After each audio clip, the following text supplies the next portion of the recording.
he's another person who he's another person whose way of fitting together his intellectual work with his general view of life promises to me to be quite congenial.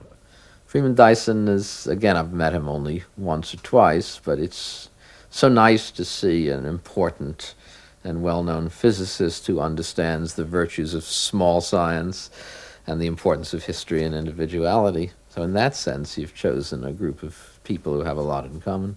I think Freeman Dyson is another romantic scientist. And isn't it curious that the one, you might say, official non-scientist in the group, the philosopher, is more uncomfortable with this romantic science than some of the scientists are. Freeman Dyson is a cosmologist, or at least he's interested in the physics and cosmology, and therefore perhaps you have a chance there. Chance to challenge his assumption that the whole thing depends on everything else evolves except the laws. How do you know they don't evolve? I'll ask him if I get the chance. He is a wonderful mathematician, and I sort of stand in awe of mathematicians. I feel that in an odd, non-empirical way, they may have the key, or a key, to the universe.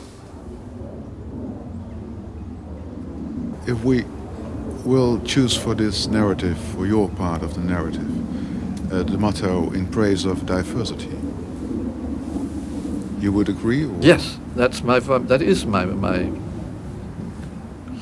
my guiding principle, if I have one at all, yes. Het Jesus College is verlaten. De colleges zijn nog niet begonnen. Ooit liep Wittgenstein hier rond. Darwin, Newton, Rutherford, Bertrand Russell, Wordsworth, E.M. Forster, Byron. Erasmus heeft, naar men zegt, ooit college gegeven op dit Jesus College. Hij heeft hier gewandeld en zonder twijfel deze kapel bezocht, waar vandaag een koor, de Oriana Singers, zich opmaakt om Bach, Telemann en Purcell te zingen. Terwijl om de hoek Freeman Dyson zich opmaakt voor een rendezvous van een lange middag. Ergens in een uithoek van een universum dat even schitterend als onaf is.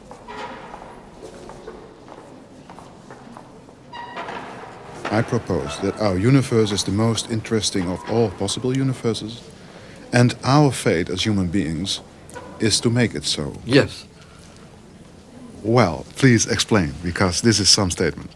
Yeah, I like it as a statement. I mean, I would not say that is a statement of fact in any sense. I mean, it's a hope. It's a statement of what I think would be a delightful universe to live in. So I hope it's like that. I mean, I'm not stating it as a scientific conclusion. It's as close as I come to a religion, you might say, that there does appear to be a wonderful wealth of interesting phenomena going on. And every time there's a new discovery in science, whether it's astronomical or biological or of any other kind, every time there's a new discovery, that sort of confirms my belief that this is the most interesting of all possible universes. But I can't claim that this is in any sense a sure thing. I would say it's a good working hypothesis, that's all.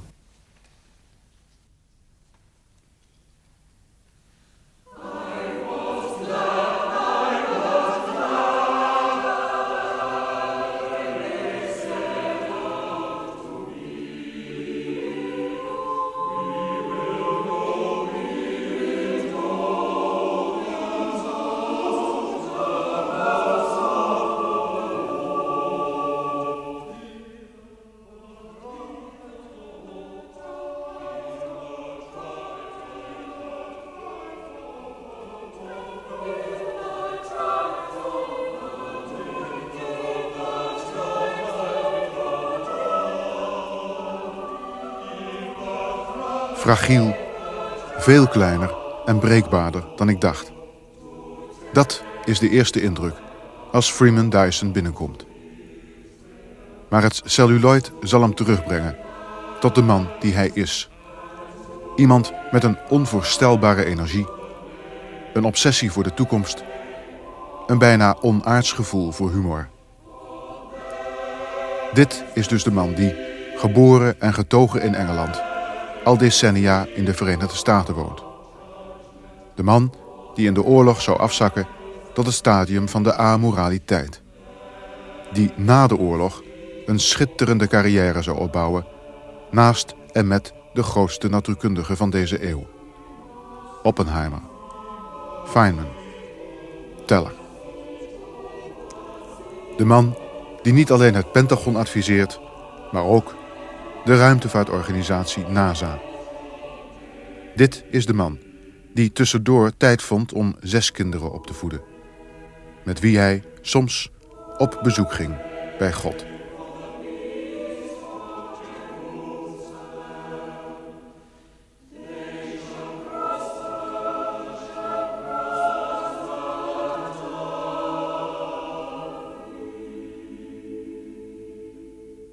I was at home with my 4 little girls, and we were sitting around in the kitchen, and I suddenly said to them, "Look, we have an appointment. At 5 o'clock we have to be there." And they said, "Where we have to go?" And I said, "Well, we've got some questions to raise." And I asked if they'd like to come along, and 2 of them said yes, and 2 said no. So I went along with the 2 little girls, 1 in each hand, and we came to the door of this building and walked in, and it was like a kind of a church, except it didn't have a roof. It just went straight up. And so we took off, the 2 little girls and I, and we floated up in this building very, very fast up into the sky. And finally we came to the top, and it was just 5 o'clock, and we had our appointment. And there was the throne room, a big room with a big throne at one end, and it was a kind of a wooden throne with a wicker seat to it. There was nobody there. This place seemed to be completely empty. So we went up, the 2 little girls and I, and climbed up the stairs to the throne. And then when we got to the top, we saw that there really was somebody there. It was just a 6-month-old baby was lying there looking quite happy on the throne of God. So I picked him up and held him in my arms, and I handed him to the girls, and they walked around with him a bit. And then at the end I held him in my hands, and suddenly I felt an enormous feeling of peace, of some kind of fulfillment. I knew all the questions I wanted to raise somehow had been answered. That's the end of the story. The end of the dream. Yes. Then you woke up. Yes.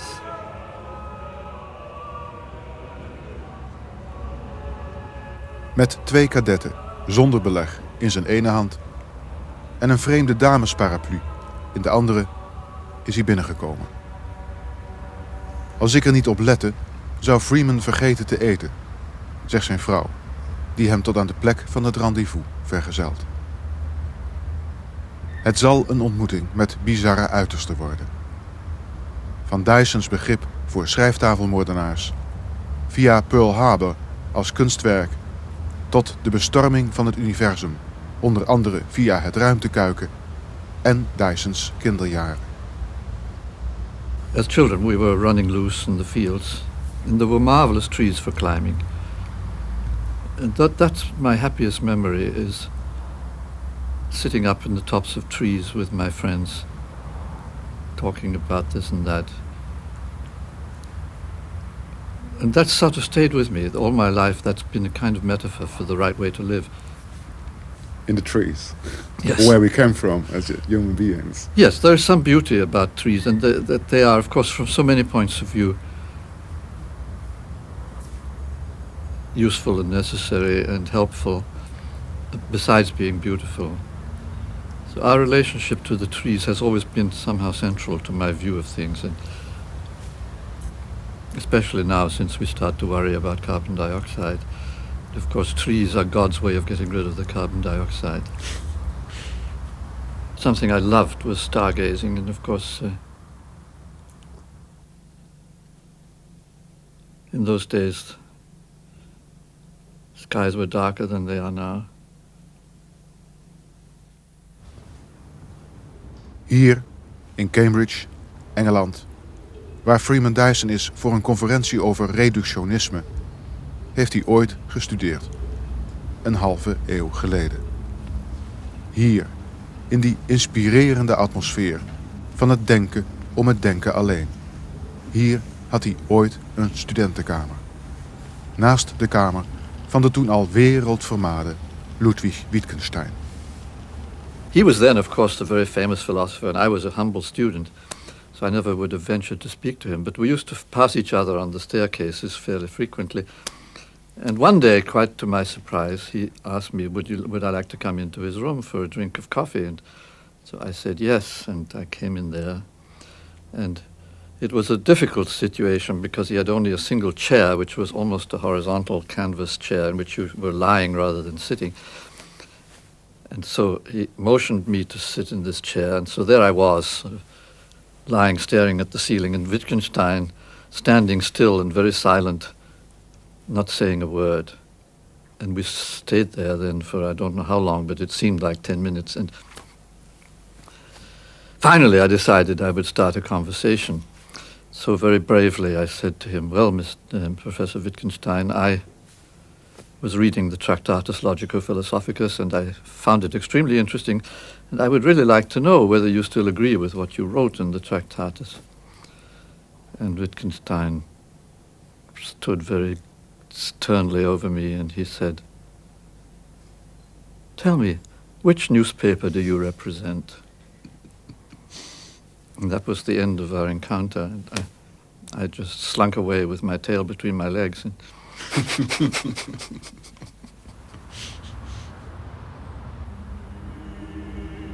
Nu genetische manipulatie snel praktische toepassingen zal vinden, is het niet langer absurd om te onderzoeken hoe we aardse wezens genetisch zo kunnen veranderen dat ze de ruimte kunnen doorkruisen en zich nestelen op andere planeten, schrijft Dyson. Zullen we voor altijd één soort wezens zijn? Of zullen we miljoenen intelligente soorten wezens ontwikkelen die elk op hun eigen wijze op ontelbare plaatsen in de Melkweg zullen leven? Hier is de fysicus aan het woord die de toekomst verkent op basis van zijn technologische verwachtingen. En tegelijk spreekt daar het jongetje van 60 jaar terug dat Jules Verne verslond en astronoom wilde worden.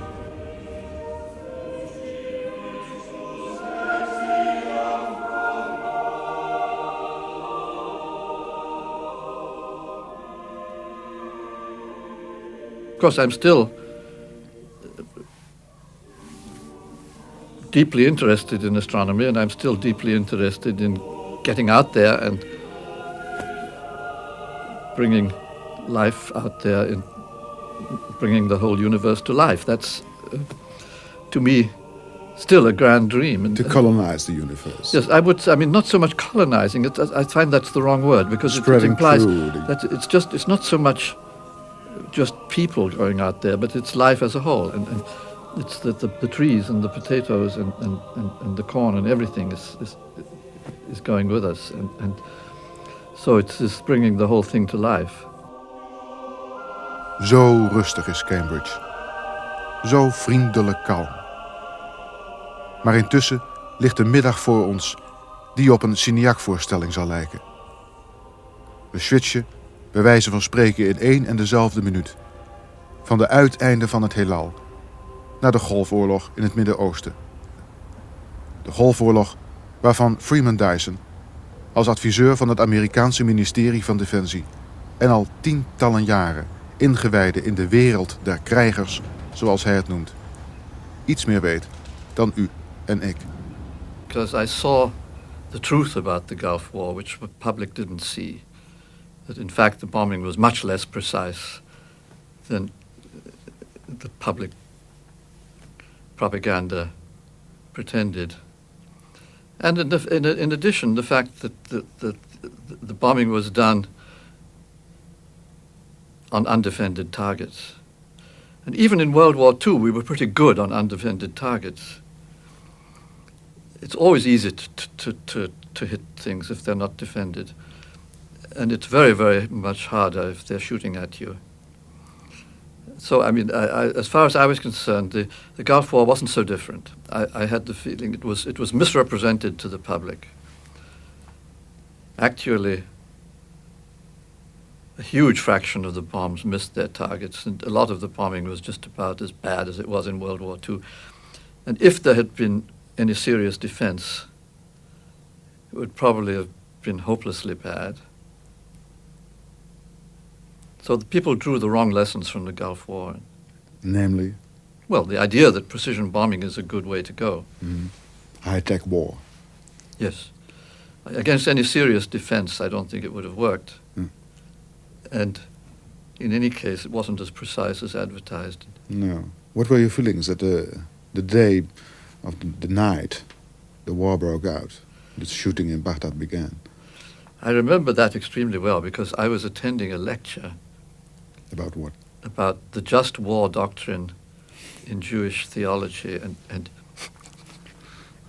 by one of my professional colleagues who is a historian, and it was pure coincidence that this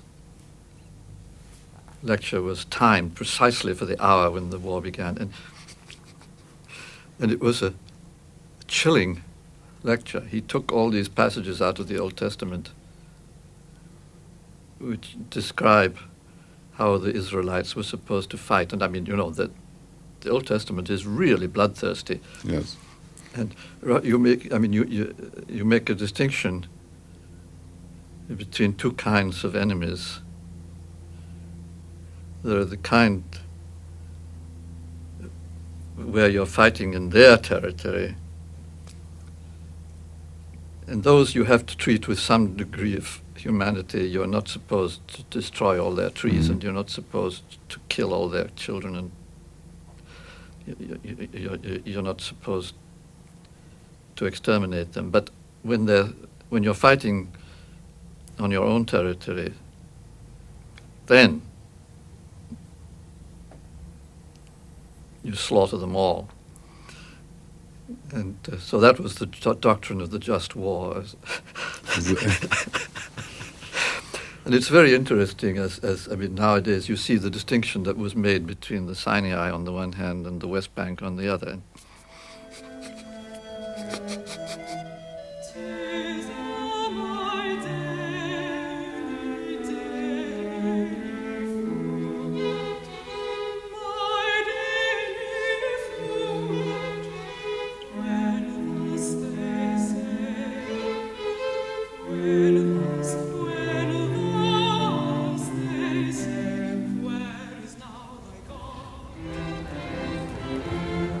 We zullen hier in Cambridge praten over Dysons vader, muzikus.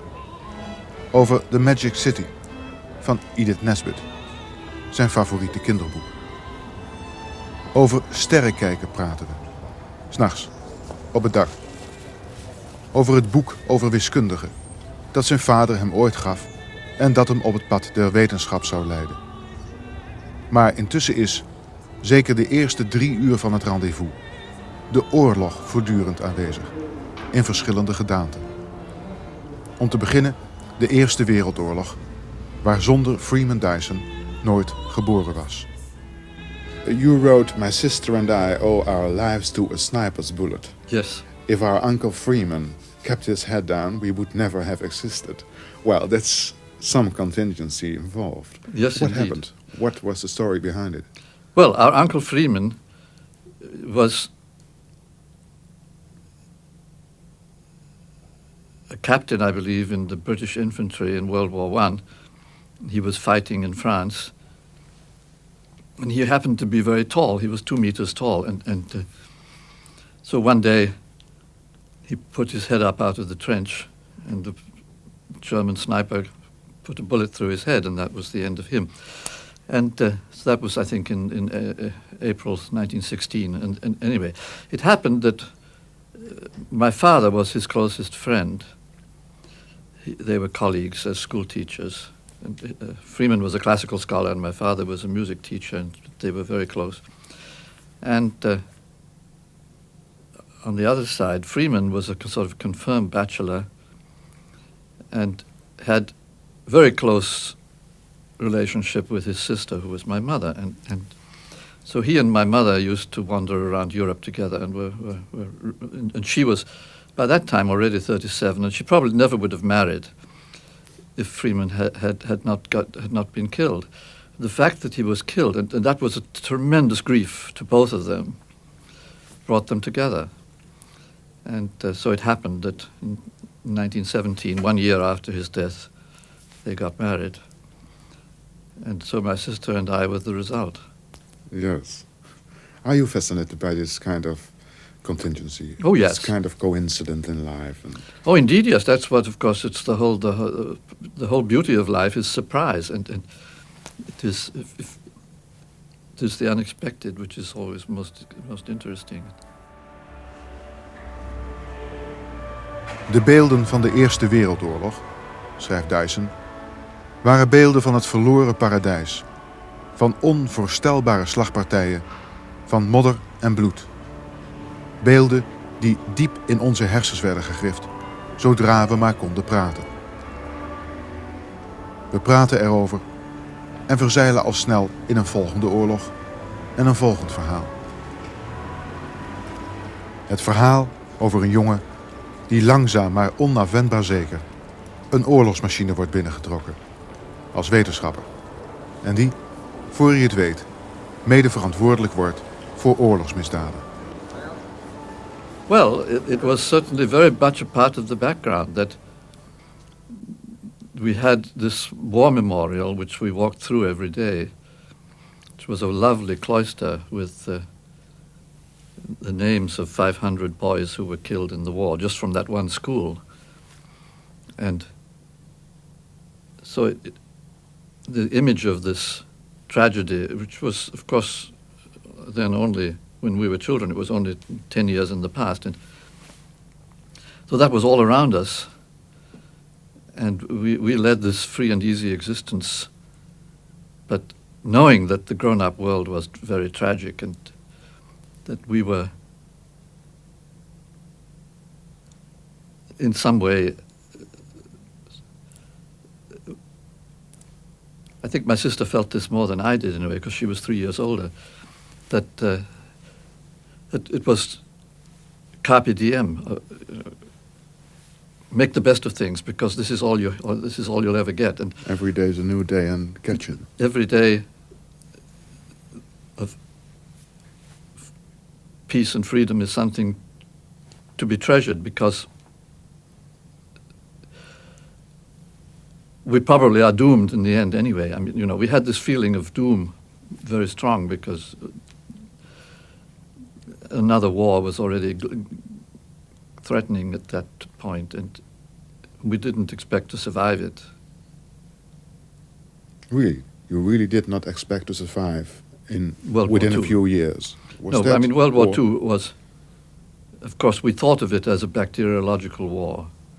That was very much in the newspapers. That It would finish everybody. germ warfare would be what it would be, and that Europe would be overrun with plagues from one end to the other. That was the vision of World War II that was quite widespread at that time. What kind of a world were you living in? Thinking about your own future you were grown up. Plagues all over Europe.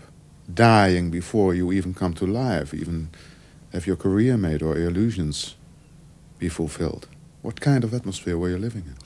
Well, it was like that. But of course, I mean, children are tough. And I have no doubt if you talk to children in Bosnia today, I mean, you'd have the same feeling that in spite of everything, they are children. And in spite of everything, they have some joy in life. As soon as Hitler took power in 1933, we saw the war coming. And so, I mean, I hardly remember a time when we didn't see it coming. So I was then only 11 years old. And so it started really when I was 11. that we thought of the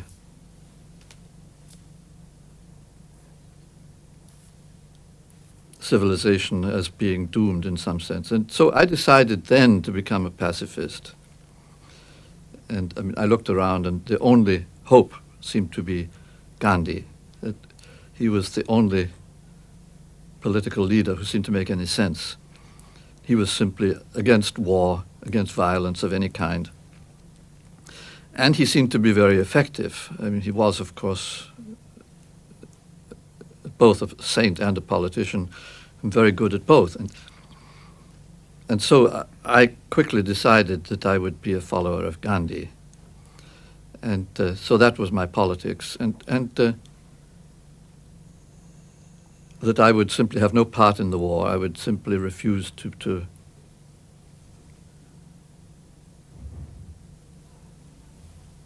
either to fight or to help other people who were fighting. And I would become an uncompromising pacifist.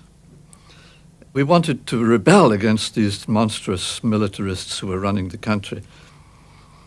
But whenever we tried to rebel, we found that they were always far too reasonable, and it was very difficult to rebel effectively. So, I mean, for example, we were supposed to join the Officers Training Corps, which was the military training units which were preparing people to become soldiers in the school where we were. So we decided to resist nonviolently joining this training corps. And the school merely said, oh, well, if that's the way you think, then why don't you grow some cabbages instead?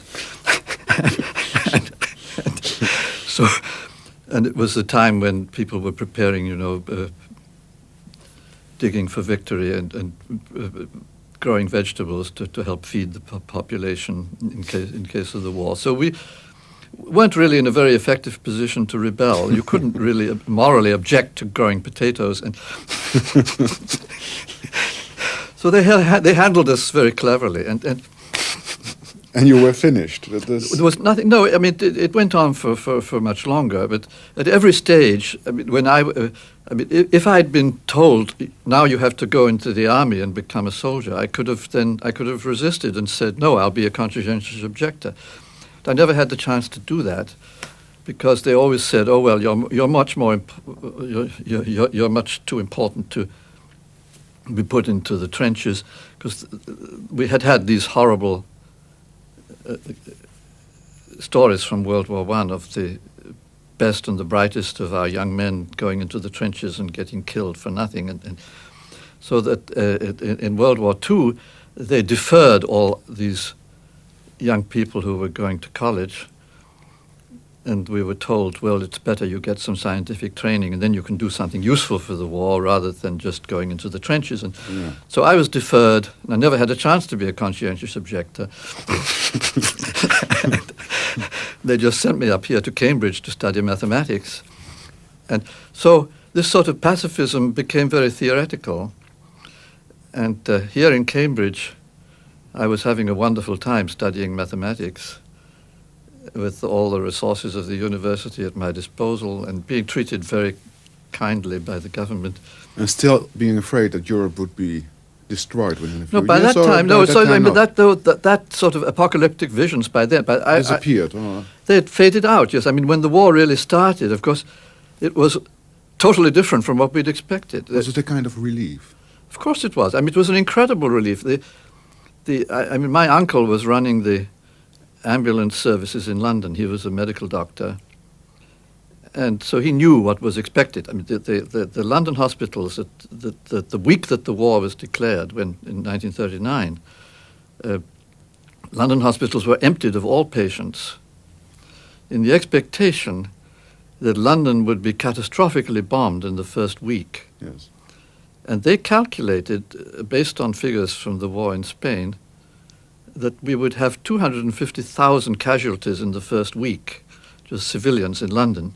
I mean, it would be another 250,000 psychological casualties. People would be running crazy around the streets, and it was. I mean, even the government expected that kind of thing, and of course the populace expected it too. Well, when the first week arrived, of course nothing happened, and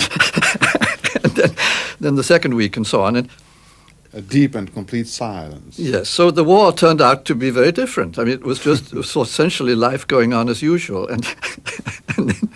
and finally, after a long hiatus, finally in 1940 the bombing did start, and even that turned out to be not at all the way we had expected. And I mean, the numbers of people killed in London total in the whole war was about 50,000. So it was 1/5 of the number we'd expected in the first week. So it was a substantial number of people, but it never came close to anything like a total catastrophe. And so anyhow, I mean, by the time I was... What was your reaction? Because if you're told that the apocalypse is coming tomorrow, and it doesn't show up, yes, there is, on the one hand, a kind of relief, and the other one, a kind of disappointment also. Well, for me, of course, it was an enormous relief. And I mean, we couldn't, I mean, there was no other reaction than just joy and laughter. I mean, the whole thing was just absurdly different from what we'd expected. And so by the time I was here a student in Cambridge, the war was then already on for 2 years. And so it was obvious then that England was not going to be destroyed, and that we would somehow or other get through the war and come out of it more or less alive. Yes. And then it became just a practical question: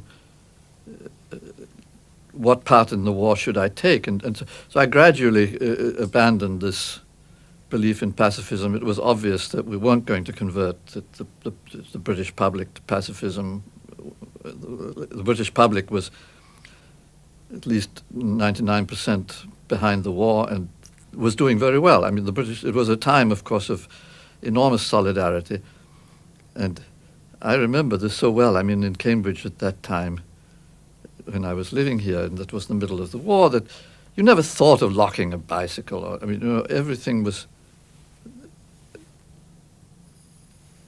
civilized and friendly, and people were suffering sort of reasonable degree of hardship, but it was shared, and there was a general feeling money didn't matter. It didn't matter whether you were rich or poor. Everything was rationed, and you got your ration, and that was enough. And it was a time when the country was more at peace with itself than it has ever been since. Yes. And so you couldn't help feeling that. So in the end, I felt, well, I'm one of them after all. I mean, this pacifism really doesn't make any sense. I don't want that you will see my questions from a moral standpoint, because I think that in the same circumstances, I should have done the same what you did, or even worse. There is the student, a mathematician, going into the war and ending up as one of the people of the RAF, of the Operational Research Section it was, I believe, at a high position, at giving advice to bomb German cities. What happened with you? I wasn't actually asked to serve in the armed forces. They simply said, you will serve as a civilian. And the man who put me in my slot was none other than C.P. Snow himself, the novelist. He was then responsible for technical manpower assignments, and so he said, you shall serve in Bomber Command as a civilian advisor. And I said, yes, sir, and that was it. And by that time, I felt, well, I might as well do what they say. I mean, it makes no sense to rebel against this very benevolent organization which is taking care of me. And I hadn't, by that time it was obvious that the war was going to be fought through to the end, and one might as well help as best one could. Yes. I didn't realize, of course, then how bad the bombing campaign actually was. When I went into it, I found it out very quickly when I got there. It was the first week I arrived at Bomber Command. It was the week of the Hamburg attacks in the firestorms, July 1943. What were you aware of at that moment? Was there, for instance, this euphoria when the Lancasters came back and there was a mission that was not impossible, but succeeded.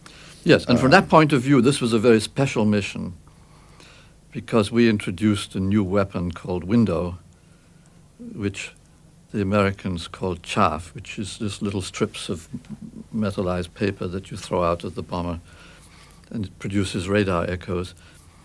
And so this was used for the first time for these Hamburg missions. And I remember the first job I had when I came to the command was making pictures of the actual distribution of the window during the attack. So showing how fast it fell and to what extent the bomber stream would be hidden.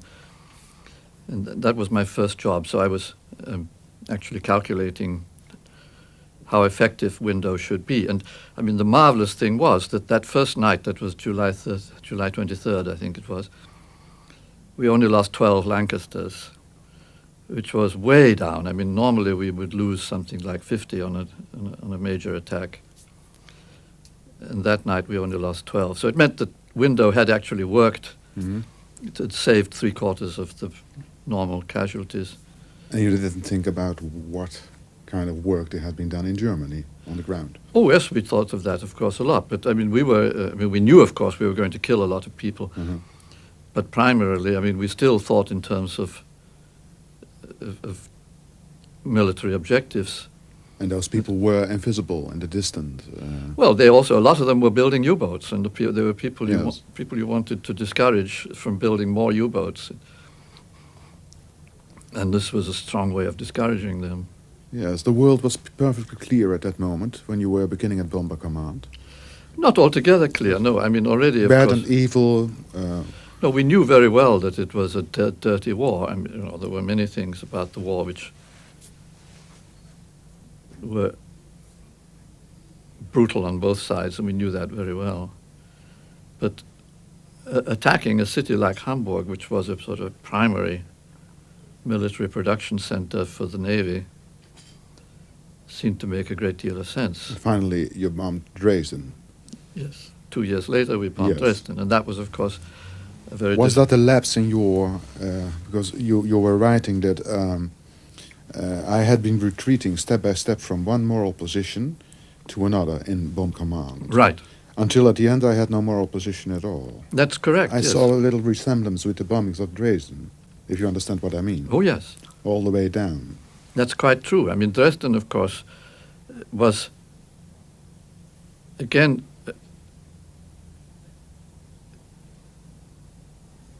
it was a complicated story because the attack we made on Dresden was no different from about 20 others that we made at that time. This was February 1945, by which time the German defenses had more or less disintegrated.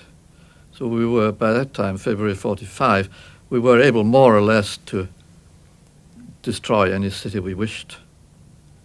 And so we went around Germany destroying more or less whatever was left. And we had, I remember, attack on Leipzig one night, and then another night we would go again to Berlin, and then, amongst others, we attacked Dresden. And that for us was nothing special. It wasn't a particularly heavy attack. It was just one of many. We knew, of course, that Dresden was an ancient city with historical monuments, and that it had not much military importance. But that was true of many other places that we attacked. So for us, it wasn't anything unusual. What happened in Dresden was that there was another firestorm. Out of the blue sky, And that unexpected? Or? Yes, I mean, we never understood why. There were only two of these major firestorms, one in Hamburg and one in Dresden. It wasn't because the attacks were any different. It was something to do with the local weather conditions, probably, that the weather conditions had to be just right to make a firestorm. I don't know, but in any case. So we only did it twice, once in Hamburg and once in Dresden. And of course, the difference was that Dresden clearly was militarily unimportant, and in Dresden it really was wanton destruction, and it was, of course, a human tragedy because it happened so late in the war. I mean, it didn't affect the issue of the war one way or the other. Was it necessary afterwards? Of course not. Of course, but none of these attacks in 1945 were necessary. By that time, in 1945, I mean, this was just 3 months before the end of the war, and by that time, there was no point in destroying any more cities really at all, and certainly it was being done mainly just from bureaucratic inertia. You know, the fact that we had this enormous bomber command. By that time, the defenses were more or less overcome, and so what could you do? I mean, you just destroyed whatever was left. That was all. And burn down cities is all we could do, and that is what we did. Yes, precisely. So whether the bombing went on until the bitter end, and the fact that there was this spectacular firestorm in Dresden just sort of made the public aware of what was going on. But from our point of view, there was nothing special about Dresden, except that, again, things worked. Yes, I wonder, because if you're saying that burning down cities was all we could do, in this crazy game of murder, you killed with all the others 400,000 Germans. Right. Even in killing people, we were very insufficient. That's true, yes. What kind of a person were you at that very moment the war ended, or so around 1944, the bombardments on Dresden? What was the metamorphosis you went through? In 1943, when I arrived at Bomber Command, I still believed in the objective of the campaign, which was to put the German military production apparatus out of action. That was what we were alleged to be doing. For that purpose, we started the major campaign against Berlin in November 1943, just that was 4 months after the Hamburg attacks. And so the whole effort of the command was concentrated in this Battle of Berlin, which went on for 4 months. And we attacked repeatedly with very major forces, and we took terrible losses. And the idea was that this would finally then decide the war by putting Berlin out of operation. If we could have burned Berlin down in the same dramatic fashion that we'd burned down Hamburg, perhaps it might have worked, I don't know. But in any case, by January of 1944, it was obvious to us at the command that we had failed, that we were not destroying Berlin to any decisive degree. We were losing huge numbers of bombers, that the Germans, in fact, had already won the battle, and that nothing we could do from that time on would really help the war in any decisive fashion. And so for me, that was the turning point. So after that, I was merely concerned with saving the lives of the bomber crews. And I said, I can't stop this campaign. I can't do anything about the campaign as far as the strategy is concerned. All I can do is to help save the lives of the crews. And so for the last year and a half of the war, that was what I was doing. You wrote that I sat in my office until the end, carefully calculating how to murder most economically another 100,000 people. Right. To the end. Yes. No, that's true. I mean, what I mean by most economically was by reducing the losses. Of the Lancaster boys? Yes. Yes. That Not was of the point. German civilians? No. The idea was to get through with this bloody business with the minimum losses, that was all. We knew it was a bloody business, we knew it was militarily unimportant, but at least we didn't need to lose more crews than was necessary. That's what I meant by most economically. But at the moment you knew that it was useless to bomb the German cities anymore. Yes. But it wasn't completely so clear. I mean, I would say it was not cost effective. I mean, you couldn't say it was definitely useless because we did some effective operations. We did help destroying oil refineries later on. I mean, you know, we were quite effectively putting oil refineries out of operation in the last year of the war. So that may have been of some importance it wasn't so completely black and white. But what was certainly true was that the continuation of the war for an additional couple of months would have killed far more people than our bombing did. So the war as a whole was killing people at the rate of 500,000 a month.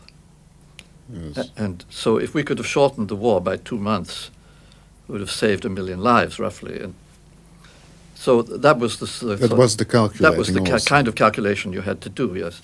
So if this 100,000 people that we killed by bombing would have shortened the war substantially, then it would have been worth it. And it was the same calculation that was done, of course, in Hiroshima in a much more dramatic fashion. And in Germany. There, in Hiroshima, of course, the case was still not clear, but at least it was a lot clearer than it was in Germany. Yes. When you say that there was not any moral position anymore at the end of the war. I mean that I was then just taking the easy way out. If I had been morally consistent, I should have resigned my position at Bomber Command, gone out into the streets and shouted, look, this is not only ineffective, but also criminal what you are doing. But I didn't do that. I wasn't sure enough of myself, and I wasn't a hero. Can you remember still the all-daily atmosphere at Bomber Command? Oh, very well, The yes. all-daily day. Very well. In fact, my closest friend at Bomber Command was Michael O'Loughlin. I shared an office with him, and he's the man I'm going to spend the night with tonight. He lives here in Cambridge. He's now the Reverend Michael O'Loughlin, and he and I kept each other sane during all those months. I mean, he and I were the only two who really, I mean, he was the only friend I could really talk all my thoughts to it in those days, and so we were very close. That's how you get through. I mean, we were both of us aware that this was an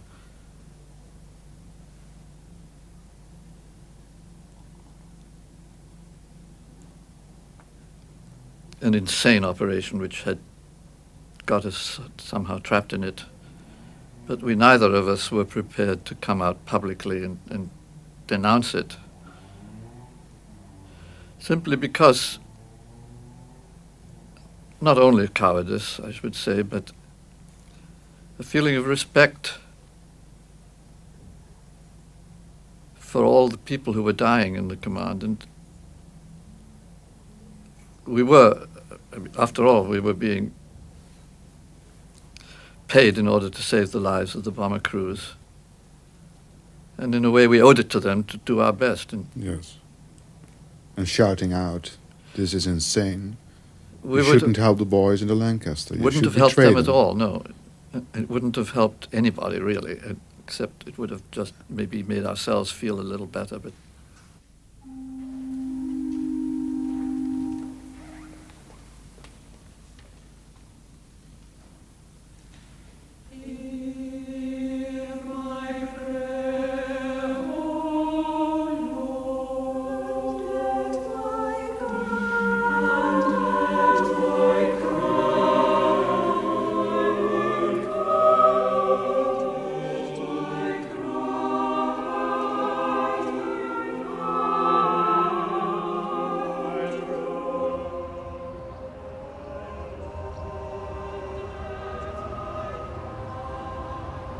Tijdens het wisselen van de filmrollen vraagt Dyson of hij de films kan krijgen die ik over Dresden maakte.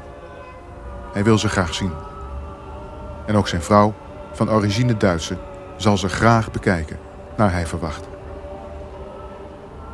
Zo rustig is Cambridge intussen. Zo weldadig kalm. In zijn jeugd, toen hij niets anders verwachtte dan dat Europa vernietigd zou worden, vluchtte Freeman Dyson in de abstracte schoonheid van de wiskunde. Een mens heeft vele personen tot zijn beschikking, waaruit hij, naar gelang de omstandigheden, kan kiezen. Zoals Daniel Dennett al meldde. Bevalt ons de realiteit niet, dan vluchten we in een andere. Het bestaan moet coherent blijven. En vooral alledaags. Yes, that's absolutely right. I mean, that's of course the paradox of evil. I mean, this is what Hannah Arendt has been saying. I mean, the banality of evil, that these little Spitzburger in the DDR who ruined people's lives for 40 years, it's the same story. The people at the headquarters of Bomber Command were also like that. These were officers who were running the show, who were very ordinary people, and because we knew them well, we got to drink with them in the evenings, and it was their job, that was all, and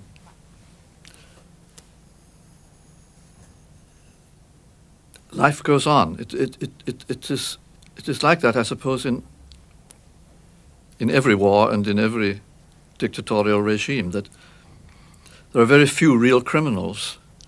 There are a lot of plain ordinary people who do disgusting things just because the organization says it should. Yes. The real evil is bureaucracy. Yes. Steve Toulmin said to me. Right. That was very, very true in Bomber Command.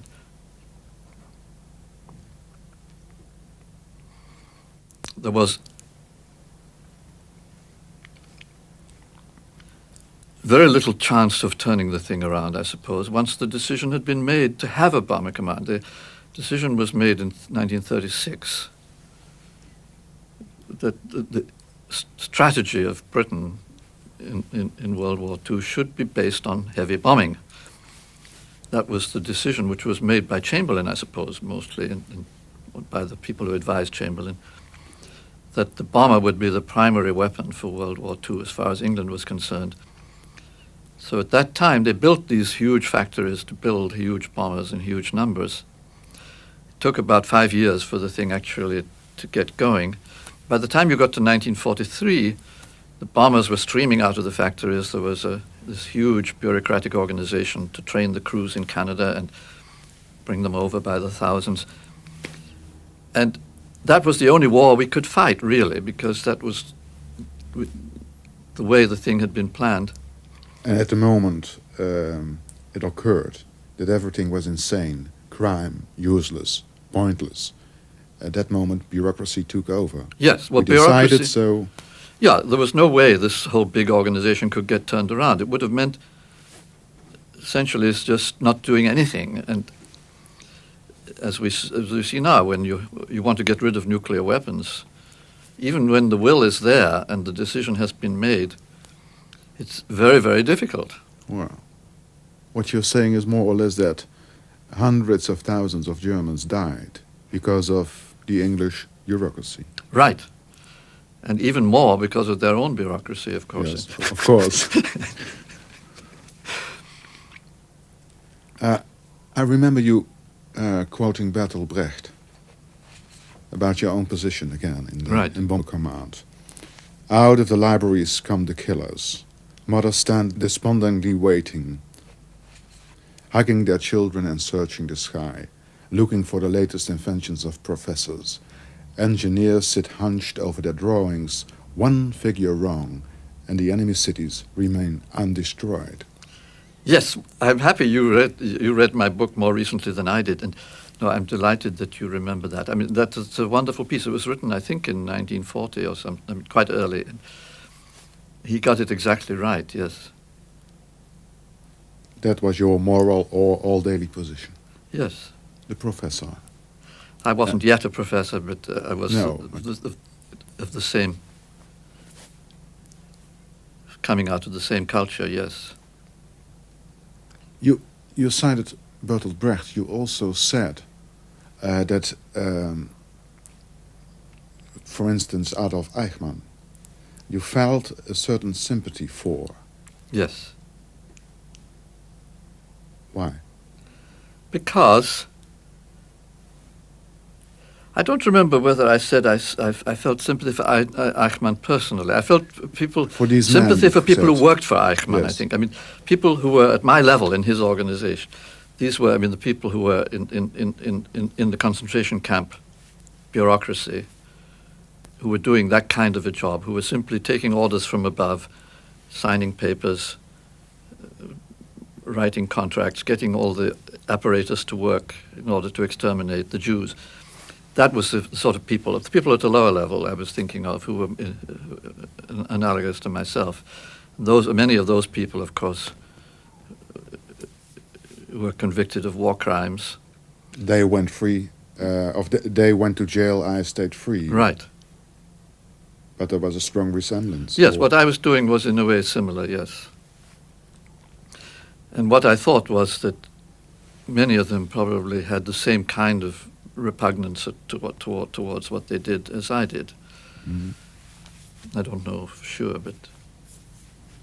Yes, little Spiesbürger. Yes. Common little people who love their children, their Yes. dogs, they care for their wife. Ordinary people. Yes. Capable of becoming monsters without even realizing it. It's so easy to cut people on the edge of destruction without them even realizing what they are doing. That was also... Yes, it's this killing by remote control, which is the cause of all this, in a way. That whether Eichmann may have had some peculiar passion driving him, which I don't know about. Our analogous figure, whom I knew slightly, was Sir Arthur Harris, who was the commander-in-chief of our bomber command. And so Bomber Harris. Yes, he was sort of an analog to Eichmann, but I mean, he actually was in command, and he pushed the campaign as hard as he could, and so he was personally responsible for saying, yes, tonight we'll attack Dresden. I mean, that was his decision, and he was a man with very strong human feelings, and he'd been. I mean, I know on good authority that he was seen to weep on several occasions when talking with aircrew that were going on these bombing operations. I mean, he knew what it meant. Very sensitive. Not exactly sensitive, but he was a man who had at least, I mean, he had a soul in any way. He wasn't just a bureaucrat. No. Nevertheless, we are not talking about schizophrenia. We are talking about all daily... Yes, Arthur Harris was a man who sincerely believed that he could shorten the war this way. You also had a discussion with a man, a general, I believe. His name, I don't remember his name. I only remember that you were there to give him strategic advice, and he kept talking about silkworms. Wasn't his name Harrison? Correct. Yes, this was again at the late stage of the war. He was one of the people that, looking back, I really admire. I mean, so he was at a high level, just below Harris. He was commanding a bomber group. And so he could have driven his bomber group as hard as he could, which is what Harris wanted him to do. Obviously, his heart was not in it. And what he was in fact doing was holding back, sending his boys out as little as possible. But he couldn't come out in public and admit that. So he talked about silkworms. It was a way of signaling to me that he wasn't really interested in pushing the campaign. I talked with Toulmin, who was also in the war, in the same position, the kind of position that you were in. And I asked him about the bombing of the railway lines to Bergen-Belsen, Auschwitz, Treblinka, etc. Yes. Why are they not bombed? Yes. Toulmin stated, I don't think that the question in Britain was even raised. And he assumed that many people in the bureaucracy knew about what happened, but didn't get the message through, and didn't want to lose their jobs, and so they shut up. What do you know about this not bombing of the railway lines to Auschwitz and the other Vernichtungslager? I know nothing firsthand. Certainly never, the question never came up during the war, as far as I can remember. I mean, Auschwitz, of course, was far out of reach. One of the cities that never got bombed was Breslau, because it was simply out of range from Britain. Yes. And Auschwitz is further away than Breslau, so Auschwitz wouldn't have been in question. Bergen-Belsen could have been bombed. And so many other. Yes, but not so many. Most of the bad ones were in the east. Mm-hmm. And Belsen, in fact, wasn't an extermination camp. It was lots of people died there of starvation and disease in the last couple of months. But before the last couple of months of the war, it wasn't a particularly bad place. No, the Germans divided their places in Vernichtungslager and Konzentrationslager. Right. Here's bureaucracy again. Yes. So Bergen-Belsen was not a place where huge numbers of people died until the last 2 months, when they simply were dying essentially of starvation. And that was due to breakdown of the system, not because of the system. But so the question that you ask, I don't know the answer. I mean, one thing I do know, that we bombed railway lines very extensively, particularly in France, and that we could measure quite accurately how effective that was. It took on the average 12 hours for the traffic to be running freely again. So it meant if you wanted to bomb a train track effectively, you had to bomb every 12 hours. Yes. And that we certainly couldn't have done. So I mean, we might have... But is Stillman right if he's stating that the question was not even raised? Probably, yes. I mean, it wasn't, among us it certainly wasn't raised. No, you didn't talk about it. No. But I mean, I think on technical grounds, you could probably have said it wouldn't have been at all effective. Mm-hmm. But it would have been a good gesture anyhow. And I mean, looking back, it probably would have been politically quite a good idea. But it certainly wouldn't have saved the people in the camps. I don't think there's any way you could save the people in the camps except by going in there with the soldiers. Are there dreams coming back after the war about what happened? Or must I say nightmares? Or are you a very good sleeper? On the whole, I'm a good sleeper. There was one nightmare which I remember vividly because it happened several times, of an airplane crashing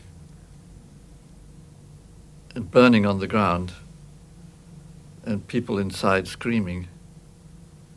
And I'm standing there and I can't move.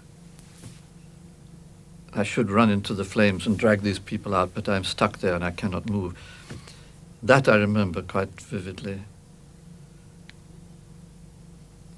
Kind of materialization of your moral dilemma, Yeah, well, your bureaucratic dilemma. Yes, I mean, this was obviously a Lancaster that was crashed. In the dream, I don't think it was a Lancaster, but I mean, it was my feeling that I failed to save these young men whom we were supposed to be saving.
Cambridge. Een zaterdagmiddag in 1992. Bacon wandelde hier ooit. En Newton. En Darwin. En Russell. En Wittgenstein. En Rutherford. Uren nog zou ik willen doorpraten over het werkelijke kwaad. Het alledaagse. Het bureaucratische. Maar als we beiden in een draaipauze even naar het toilet gaan, zegt Dyson tegen me van urinoir tot urinoir. What about the other part of my career? Hij bedoelt de wetenschap. Even verderop zingt het koor Telemann, Purcell, Bach. In de kapel waar Erasmus nog eens zat. Tegenover me zit nog steeds de jonge wetenschapper die de boys in de Lancasters moest redden. Het kost me moeite over te gaan naar dat latere deel van zijn leven. De natuurkunde, kunstmatige intelligentie, kometen, de evolutie, het heelal. Maar het valt niet echt te ontkennen dat ik hem daarom vooral heb uitgenodigd. Niet vanwege de vuurstorm in Dresden of de Lancaster Boys, maar vanwege zijn indrukwekkende wetenschappelijke loopbaan daarna. Met als centrale vraag: hoeveel begrijpen we zo op het eind van de 20e eeuw nou eigenlijk van onszelf en onze plaats in het universum? We are still monkeys. I mean, we just came down from the trees rather recently, and it's astonishing how well we can do. I'm absolutely amazed, considering how primitive we are in many respects, and how little different from apes. I'm absolutely amazed at how well we can do. I mean, the fact that we can even write down partial differential equations, and let alone solve them, I mean, to me is a miracle. I mean, how come that an ape is actually able to do that? I don't know. And so I find the fact that we ourselves at the moment have very limited understanding of things doesn't surprise me at all. The tree of life becomes more diverse as it evolves. And whether it has a purpose or not, I wouldn't be dogmatic. I mean, we certainly don't understand whatever purpose it may have. But to deny the existence of a purpose seems to me as foolish as to believe that it has to have a purpose. You don't know, either of? No, I would say we'll wait and see. Maybe it does have a purpose. Maybe we'll create a purpose. We don't know. I mean, I think it's foolish to prejudge questions like that. It may quite well be our destiny to take charge of the universe in some sense, to direct the whole future of life. We don't know, but it's certainly possible. Depends whether or not we meet other creatures who have greater capabilities than ours. Mm-hmm. If not, then we may find ourselves in charge. Yes, and if there's a God, you said it's a Socinian God. Right. Now, this question of a Socinian God is a big subject. I mean, what I mean by a Socinian God is a God who is neither omnipotent nor omniscient. So he doesn't know what's going to happen, and he doesn't compel the world to go according to his wishes. He is learning and evolving as the universe learns and evolves. So I don't necessarily believe in such a God, but I would merely say that if there is a God, then he should be of that kind, not the kind who already foresees our destiny from the start. Mm-hmm. So if there is such a Socinian God, it means he's I like the word world soul, which was my mother's phrase, and which is so that we are little bits of the world soul. Our minds are little contributions to his. And so it may well be that we are part of the world's growth, and we are ultimately, in some sense, responsible for its growth. That's what you hope the world to be. That's the kind of world I would like to live in, yes. And whether it is, in fact, the way the world is, of course, I can't say. But as a working hypothesis, it seems to me quite reasonable. Yes, Darwin wrote in a letter what a book a devil's chaplain might write on the clumsy, wasteful, blundering, low and horribly cruel works of nature. Yes. That he was totally right, of course, there. That in detail, the world shows no evidence of any sort of conscious design. And that's, of course, what Gould is also saying. If there is to be a conscious design, it probably has to be ours. Yes. So what we're talking about is not science, but hope. Yes. En vervolgens draaiden we de zaak om, hoewel God nog steeds aanwezig bleef. De voortgang van de wetenschap leidt er onvermijdelijk toe dat de mens de macht krijgt om voor God te spelen. Maar kun je voor God spelen zonder krankzinnig te worden? Het antwoord is ondubbelzinnig nee, schrijft Dyson. Hij heeft het over de genetica. De genetische revolutie die, als ze menswaardig wordt toegepast, leidt tot wonderen. Woestijnen kunnen bloeien. Honger is voortaan taboe. Milieuvervuiling kan worden weggewerkt door genetisch gemanipuleerde organismen die de rotzooi verteren.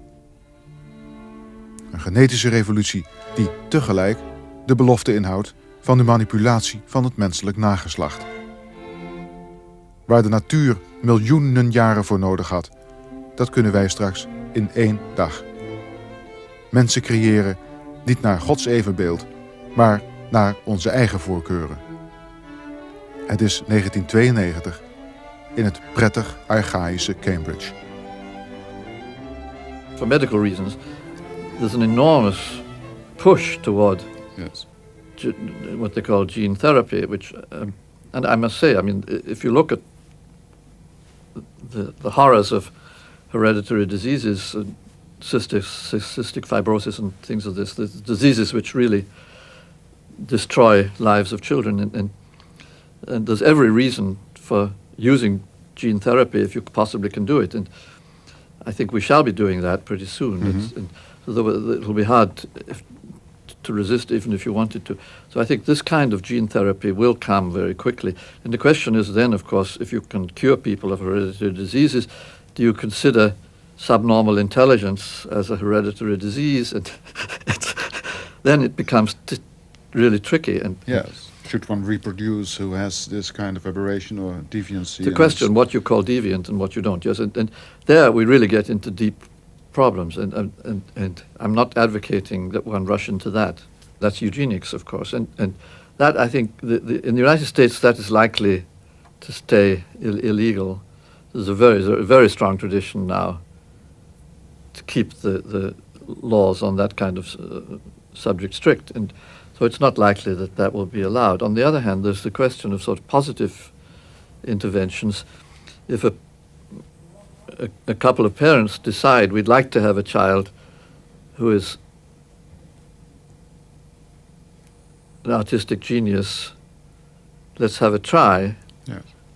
Are you to forbid that? No. I don't know. I mean, that's a much more, I think, a more acceptable kind of intervention. If a couple of parents decides to try for a child with superior endowments using some kind of genetic manipulations, the question is then, I mean, are you prepared to take the risk of it not working, really? And if it doesn't work, then the child is burdened. So it's a question whether you allow the parents to take a risk which may involve suffering of the child. And that's... And what will happen if it happens to be a wonderful musician or... Then, of course, you can't really raise any moral objection if it's guaranteed to work. But even then, it'll cause social problems because you may not want so many artistic geniuses. But no, monocultures are the most dangerous there are. Yes, but one could at least you could say there will be enough diversity in people's wishes for their kids. Yes, but there's monkeying around. Something Right. Like that. I mean, things which to one generation seem perverse become accepted in 100 years or so. So my hope is, of course, that when human beings spread out into other parts of the solar system, when we have space colonizations and are living in remote places, then these activities will become much less dangerous. What the problem on this planet is, we're all so close together. If some of us are much different from others, it causes enormous social problems and conflicts, as we see every day. Even slight racial differences cause enormous problems. And if you had genetic engineering producing radically different kinds of people, it's hard to see how our political systems could handle it. But if you had a colony of pioneers somewhere up beyond Jupiter monkeying around with their children and producing superior brains, that wouldn't bother us to anything like the same extent. And so one could make it a condition on genetic engineering that you go off and do it somewhere else. Yes, but go to Jupiter or Mars. Yeah, that it's prohibited within some well-defined zone, and beyond that, anything goes. I think that would make a great deal of sense.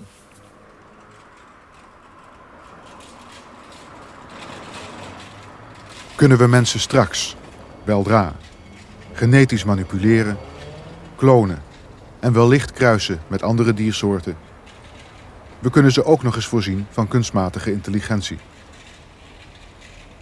Het huwelijk tussen het neurale circuit van onze eigen hersens en het elektronische circuit van kunstmatige intelligentie zal zonder twijfel plaatsvinden, schrijft Dyson.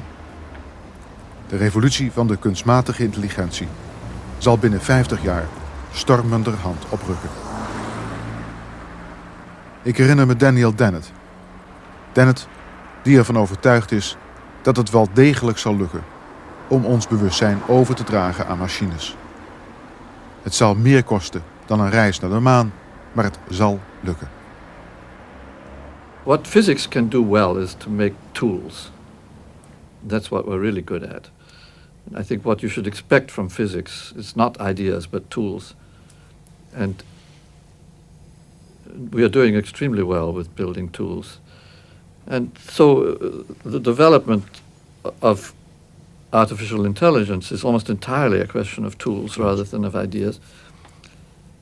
And one of the things that's happening is, of course, that the tools of physics are being applied more and more to biology.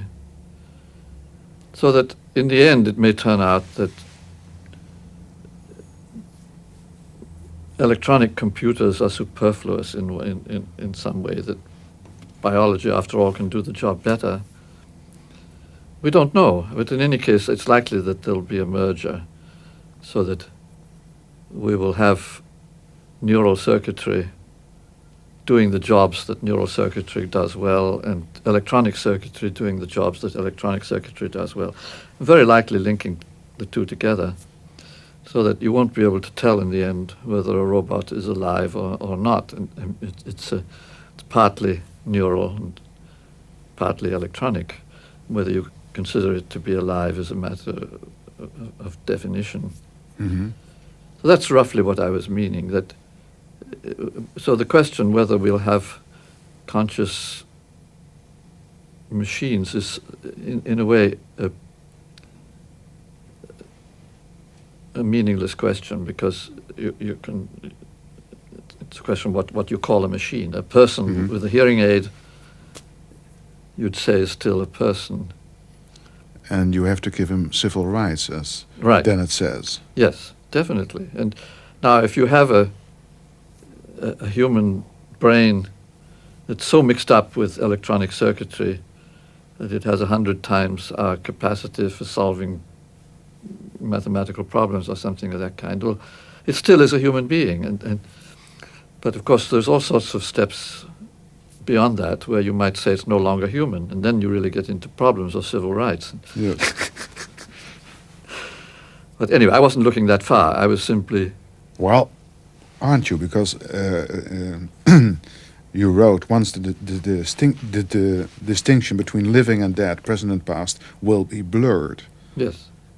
extrapolating what's happening from the first photography, DNA, etc. What exactly did you mean? Because that... Well, that of course is much further. I mean, yes. You're quoting little bits out of my book, some of which are referred to. You know to the stories behind them, so some of the bits refer to the year 2050, and others refer to the year 3000 or something. I mean, you know, it's jumping around. But so I would say the blurring between living and dead will clearly take much longer. I mean, you know, that's the stage at which you may be able, in some sense, to transplant memory and personality from one brain to another, and so that in some sense you can record a human being's personality. Mm-hmm. I don't expect that to happen by the year 2050. No, unfortunately. Yeah. Well, or fortunately. I mean, we are going fast enough, probably. So, if you're writing, it will be hard to tell who is the ancestor and who is the descendant. Who is the one blowing on the embers and who is the one laying wrapped in spotted garments in the grave. What kind of a world would it be like? Yes, well, that came out of this poem of Robert Graves, which... so I liked the imagery there. It's of course it is poetry and it's not science, and I think that I'd like to make that clear. This is a poem, and it has some resonances which may have something to do with science, but it's not science.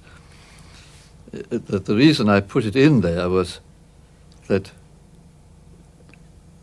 I was talking about exploring the past and the future, and this poem is describing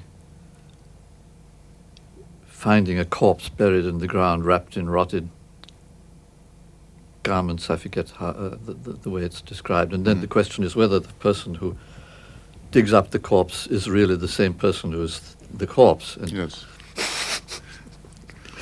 It's a strange image, but the point is, suppose that the dreams of the artificial intelligence crowd came true, which I don't necessarily agree is very plausible, but suppose that there's a man called Hans Moravec who talks about downloading, it's his metaphor, that you take a human being, instead of dying, you simply download the person, which means you transfer all his memories and his personality to a computer, and then you find an appropriate brain in which you can upload him again.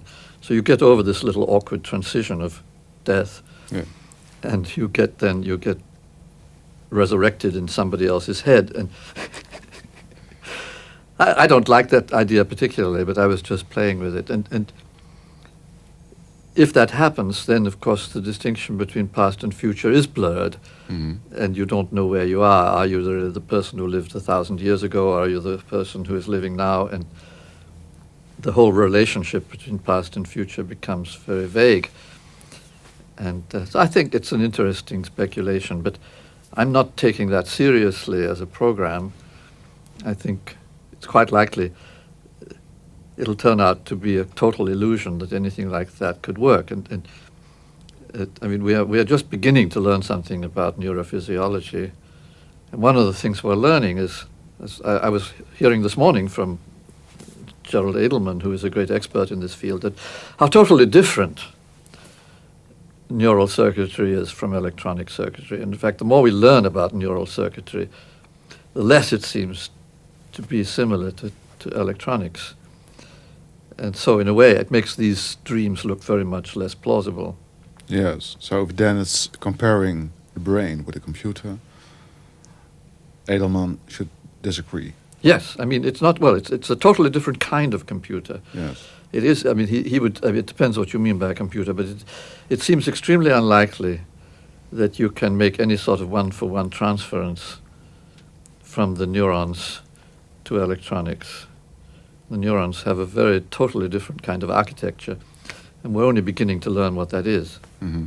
On the other hand, I mean, Edelman is making computer models of neurons, and on a deeper level, you may in fact be able to make such a transfer, but it's not such a simple matter as some people had thought. Nog zitten we in Cambridge. Straks in Hilversum, waar Freeman Dyson onder meer Daniel Dennett zal ontmoeten. Geen idee nog wat de confrontatie tussen Dennett en Dyson straks zal opleveren. Intussen wordt wel duidelijk waarover Dyson met Oliver Sacks wil praten. Niet over het mechanische en voorspelbare van ons bewustzijn, maar juist over haar fascinerende afwijkingen. I mean, the thing which I find most fascinating to discuss with him is a particular individual that I know well, who is an autistic lady. And it seemed to me always, I mean, because I have a long-standing interest in extraterrestrials, intelligent creatures who might be living out there in the universe somewhere, what they might be like. So alien intelligences. And this woman, who is now 35 years old, but I've known her since she was a little child, watched her develop and grow. And I've always felt that she was the closest I ever would come to an alien intelligence. That it is a marvelous thing to know an autistic child. I mean, you know, they are so strange and so different from us, and yet you can communicate, and there are many things you can talk with her about. And one of the first things you discover, I mean, that she has no concept of her own identity, that she doesn't understand the difference between you and I. She uses pronouns sort of indiscriminately. And so her universe is radically different from mine. And all the sort of concrete social relations are for her very, very difficult to comprehend. On the other hand, with anything abstract, she has no trouble. So especially mathematics, of course, is no problem for her. And so we can talk very easily about mathematics. She's also a very gifted painter, and she even sells her own paintings. And it's a marvelous mixture of strangeness and familiarity. And I think it has an enormous importance for the kind of thing Oliver Sacks is doing, because I mean, he's trying to explore sort of the neurological basis of personality. And I think this autistic syndrome comes about as close as you can to that central problem, because these are people who have essentially the whole intelligence is intact, but something at the center is missing, which gives them the capability for human relationships of the normal kind. And anyhow, I mean, I find it absolutely fascinating, and because he's very much interested in autistics, and I happen to have known this one so very well and watched her develop, and so we could talk for days about her, and so that's what I would probably do.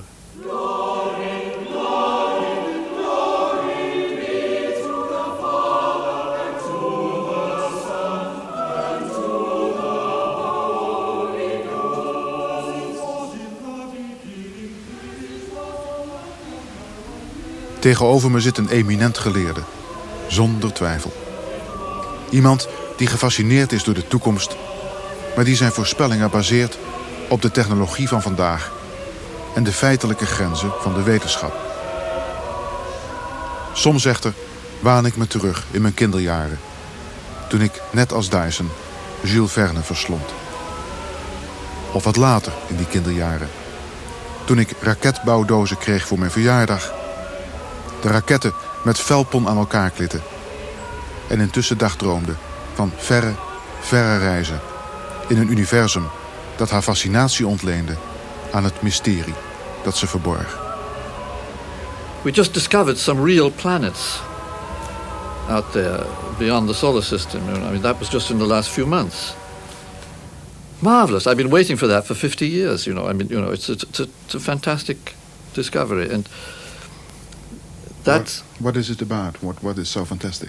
Well, but just that we really know that there are planets out there. I mean, you know, we've been sort of hoping and speculating about other planetary systems for so long.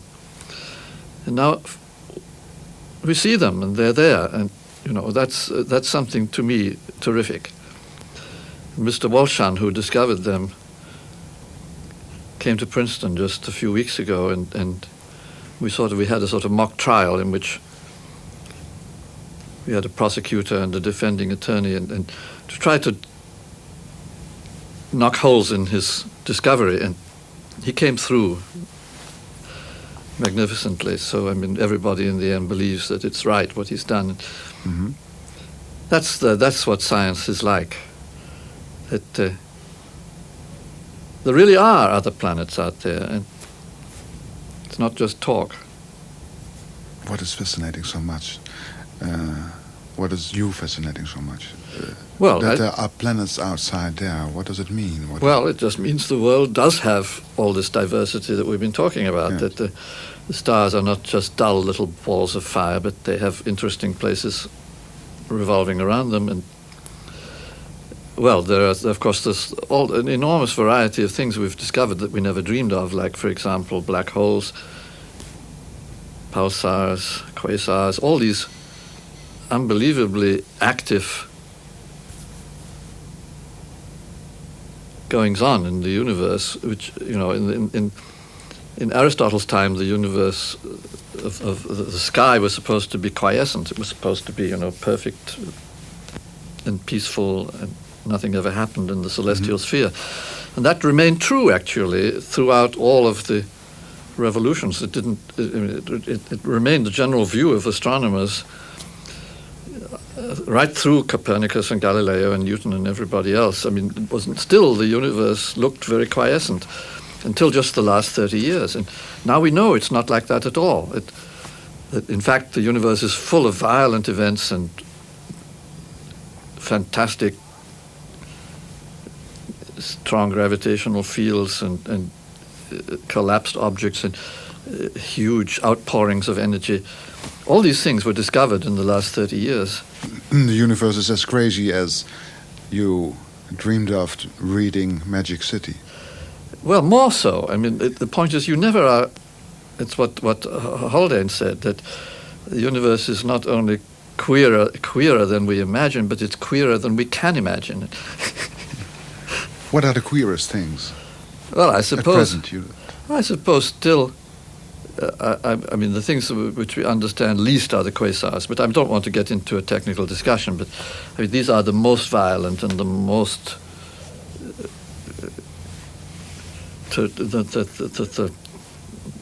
the most energetic objects in the universe, and they're totally mysterious, really. I mean, we know they're there, that's all, and they're not only there, they're rather frequent. And nobody ever dreamed that they existed until they were found. And even after they were found, it took a long time before people took them seriously.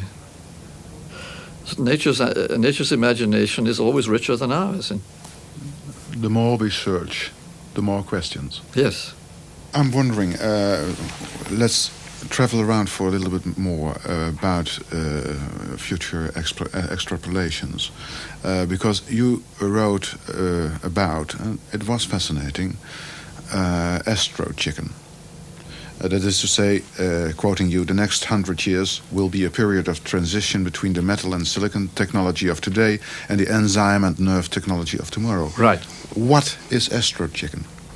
Well, Astro Chicken was just a sort of a concrete example of what life might be like once it gets loose in the universe. I believe that life ought to be at loose in the universe. The universe is a very dull place if we only have life on one planet. And there's all this enormous real estate out there, which would be much more beautiful and more exciting if it came alive. And so my idea is that life will in the end spread, and that we are perhaps sort of the midwives who make this possible. And so the question is, what sort of life could grow out there in a vacuum? And there's no particular reason I can see why the present types of living creatures shouldn't be able to live in a vacuum. It needs only sort of some rather radical changes on the surface. It's the surface which is difficult. I mean, our skins are not well adapted to living in a vacuum. But as far as the insides are concerned, it wouldn't make much difference. And so you have to sort of redesign the skin of a creature, either whether it's a vegetable or an animal, to live in a vacuum. Mm-hmm. But otherwise, it shouldn't be too hard. And well, there are three things. You have to adapt to zero temperature if you're going out very far from the sun, and you have to adapt to zero gravity, which may be difficult for sort of medical reasons. We have adapted ourselves to living under Earth gravity. But there again, some tricks are probably could exist to enable one to live in zero gravity. And then finally, zero pressure, which is living in a vacuum. That's the hardest. Mm. And what you have to do is somehow to surround yourself with an impermeable skin so you don't lose air and water all the time. And you have to be able to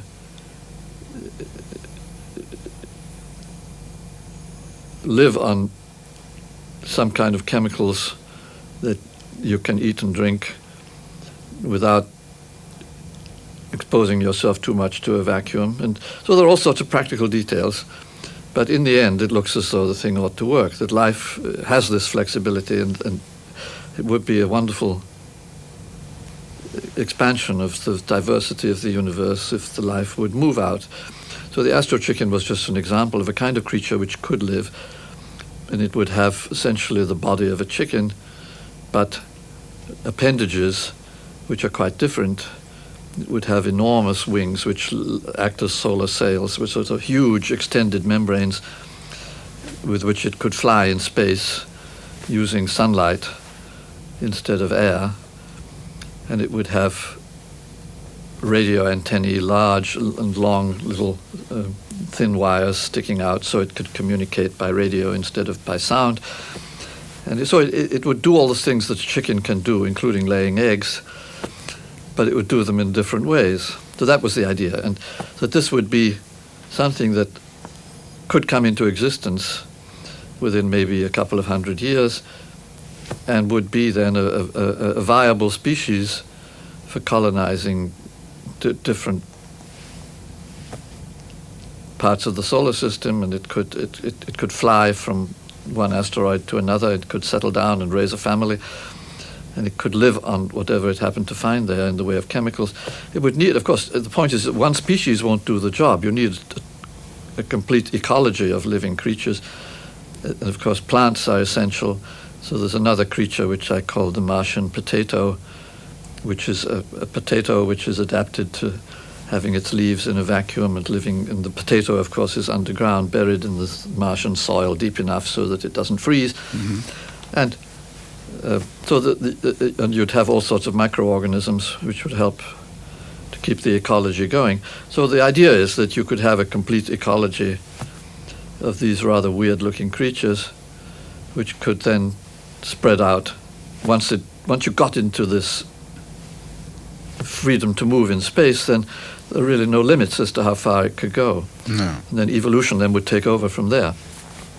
Yes. And then we need artificial intelligence, we need genetic engineering. And what is more? Well, a good system of space propulsion to get you off the ground. Yes. I mean, at the moment, of course, launching into space is very expensive. There's no reason why it should be. So we have to invent cheap ways of getting from here into space. Yes. And that's an interesting question. But so that's the third technology. I regard that as the easiest, actually.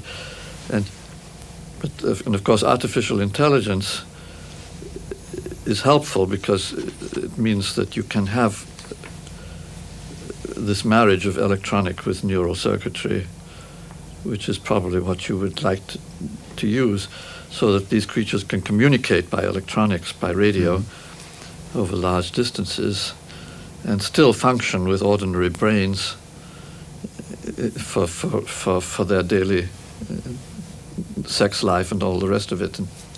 Yes, because there must be some fun in the universe if we are spreading throughout. Or indeed, yes. I mean, the whole thing, of course, is no fun if it isn't fun. I mean, that's. You didn't change very much since you read Jules Verne, no. did you? No, that to me is still very central. I came upon the scene and found myself playing roles that were half serious and half preposterous.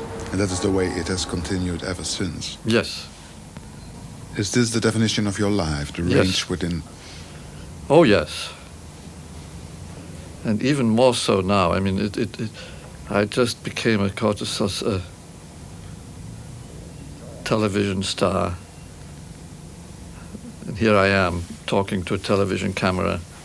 And I never dreamed of that. I mean, you know, it's crazy, but I mean, that's what happens to you when you reach a certain age. Well, what kind of an afternoon is it? Yeah, I mean, I find it delightful. It's a sort of, I mean, you know, it's a new, for me, it's a new career. Well, you said I'm living half serious, half preposterous. Immanuel Kant said this universe is as majestic as it is ridiculous.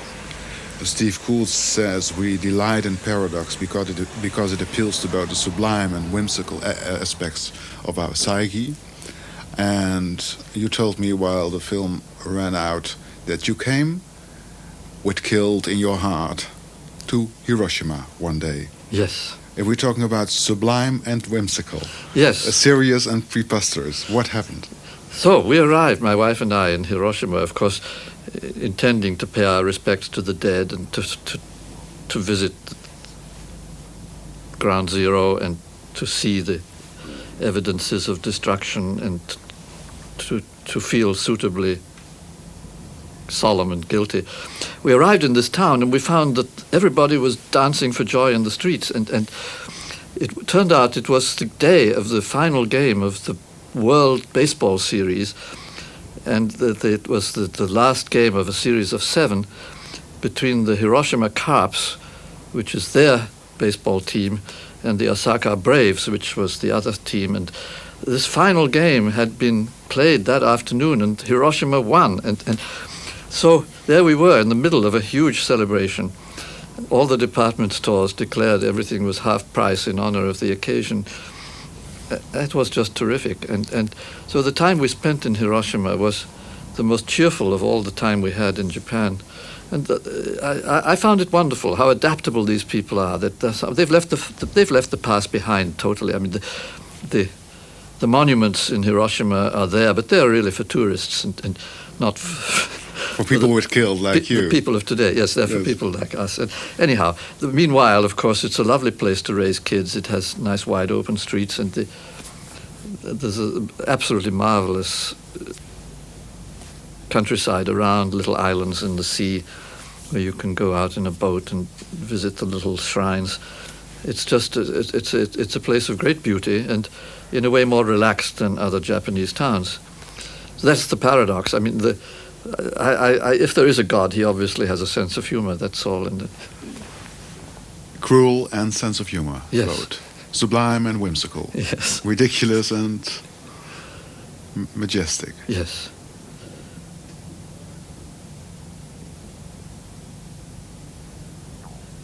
Yes, I remember.